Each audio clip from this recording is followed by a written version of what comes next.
안녕하세요. 건설업을 전문으로 관리하고 있는 지인노무법인의 강경희 팀장입니다. 오늘은 안분 비율 산정 방식으로 보험료를 산정해 보도록 하겠습니다.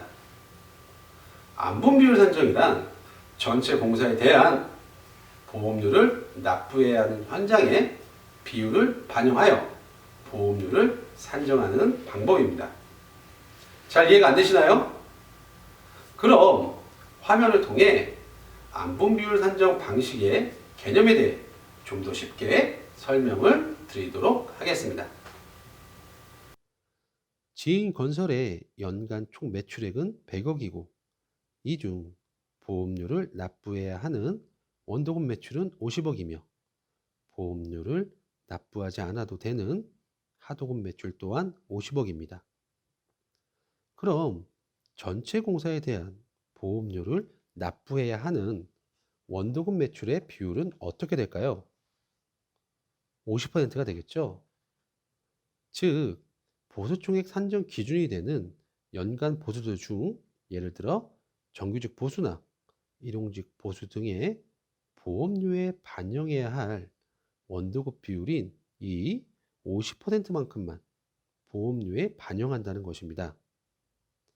화면상 정규직의 연간 발생 보수는 1억이지만 보험료를 납부해야 하는 원도급 비율이 50%이므로 5천만 원에 대해서만 보험료를 반영하면 되는 것이죠.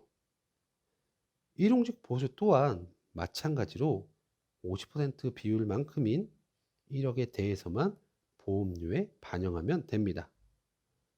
이렇게 보시는 것과 같이 안분 비율 산정 방식의 가장 중요한 포인트는 보험료를 납부해야 하는 비율을 구하는 것인데요.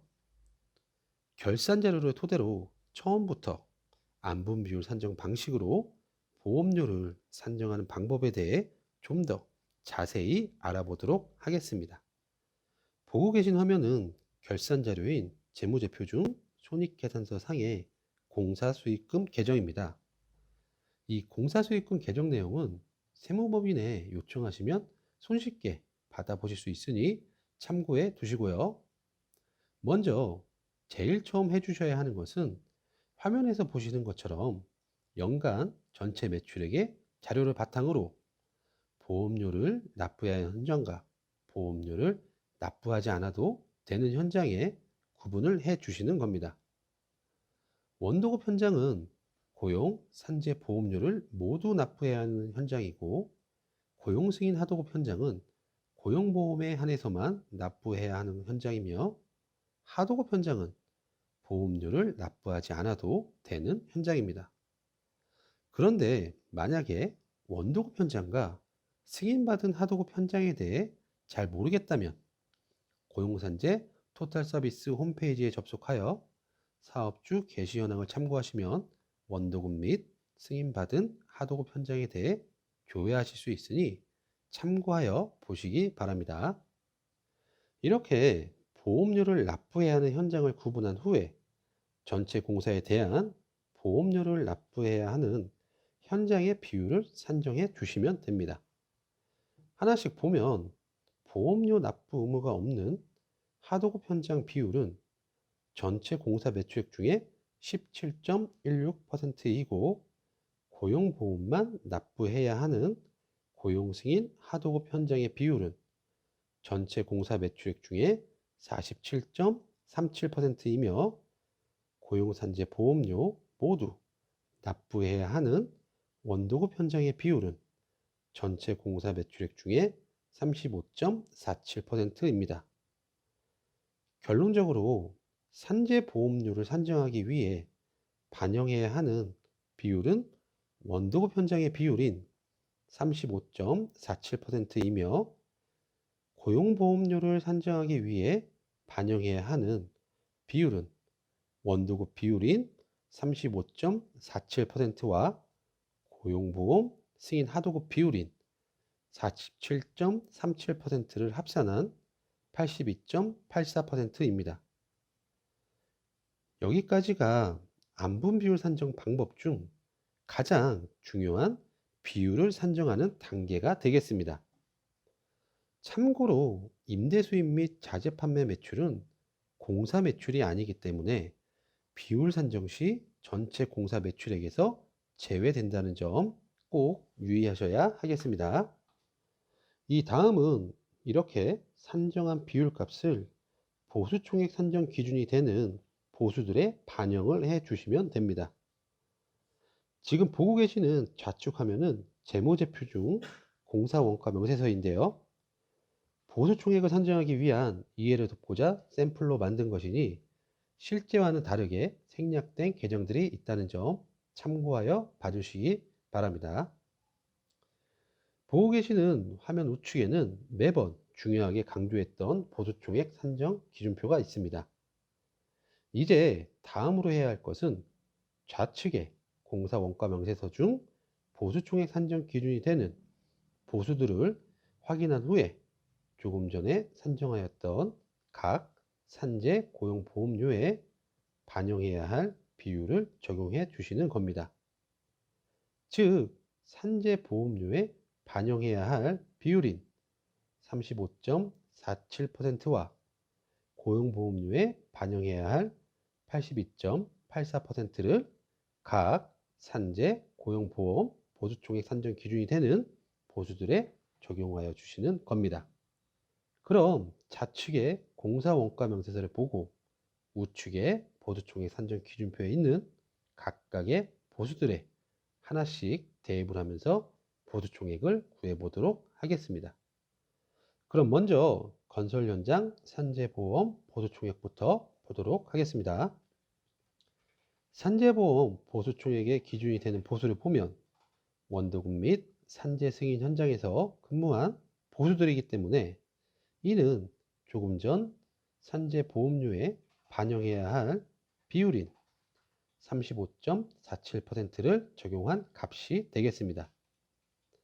즉, 산재보험 보수총액 기준 중 정규직 보수는 좌측 공사 원가 명세서 중 정규직 보수인 임금에 35.47%를 적용한 A, 산재보험 보수총액 기준 중 일용직 보수는 좌측 공사 원가 명세서 중 일용직 보수인 자급에 35.47%를 적용한 B, 산재보험 보수총액 기준 중 외주 공사비는 좌측 공사 원가 명세서 중 외주 공사비에 35.47%를 적용한 C, 산재보험 보수총액 기준 중 장비 사용료는 좌측 공사 원가 명세서 중 장비 사용료에 35.47%를 적용한 D.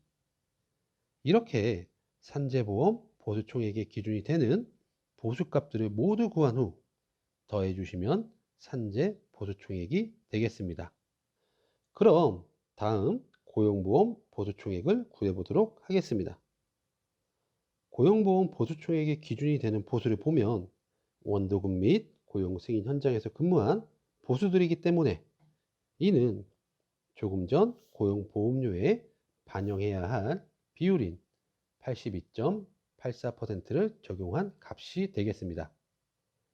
즉, 고용보험 보수총액 기준 중 일용직 보수는 좌측 공사 원가 명세서 중 일용직 보수인 자급에 82.84%를 적용한 2, 고용보험 보수총액 기준 중 외주 공사비는 좌측 공사 원가 명세서 중 외주 공사비에 82.84%를 적용한 F.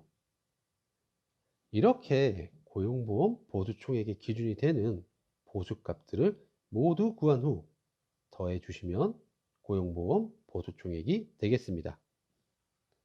지금까지는 건설 현장의 보수총액을 산정하는 방법에 대해 알아보았는데요. 이어서 건설 본사의 보수총액을 구해보도록 하겠습니다. 본사의 보수총액을 구하는 건 현장보다 더 간단한데요. 본사 산재보험의 보수총액은 사무직 또는 내근 직원의 보수가 되겠고요. 이는 일반적으로 손익계산서 상의 직원급여, 상여금과 같이 임금성 항목들에 대해 보수들을 찾아주시면 되겠습니다. 본사 고용보험의 보수 총액은 조금 전에 구한 산재보험 보수 총액에 하도급 현장에서 근무한 정규직 직원의 보수를 제외한 나머지 보수가 되겠는데요. 쉽게 설명드리면 원도금 및 고용승인 현장에서 근무한 정규직원 보수가 되겠습니다. 원도금 및 고용승인 현장에서 근무한 정규직원의 보수는 좌측 공사원가 명세서에서 확인할 수 있는데요. 바로 공사원가 명세서 중 정규직 보수인 임금에 고용보험료에 반영해야 할 비율인 82.84%를 적용한 값이 되겠습니다. 이렇게 본사 산재 고용보험, 건설 현장 산재 고용보험 총 4개의 보수총액을 산정하였는데요. 이 산정된 보수총액에 각각의 산재 고용보험료율을 곱해 주시면 바로 보험료가 되는 것입니다. 지금까지 안분비율 산정 방식으로 보험료를 산정하는 방법에 대해 알아보았는데요. 어때요? 어렵지 않으시죠? 그럼 마지막으로 보수총액 산정 시 꼭 확인하셔야 되는 사항에 대해 알려드리도록 하겠습니다. 사실 재무제표가 보험료 신고 기한에 비해 매우 촉박하게 확정되어지다 보니 계정상에 보이는 임금 및 공사성이 하나여 보수총액을 산정하는 경우가 많은데요. 가능하다면 타 계정상에 숨어져 있는 임금 및 공사성 항목 등을 확인하여서 보수총액 산정 시 누락되는 경우가 없도록 해야 하겠습니다. 오늘 강의는 여기까지고요. 질문은 카페 게시판에 남겨주시기 바라며 저는 다음 강의 시간 때 뵙도록 하겠습니다. 수고하셨습니다.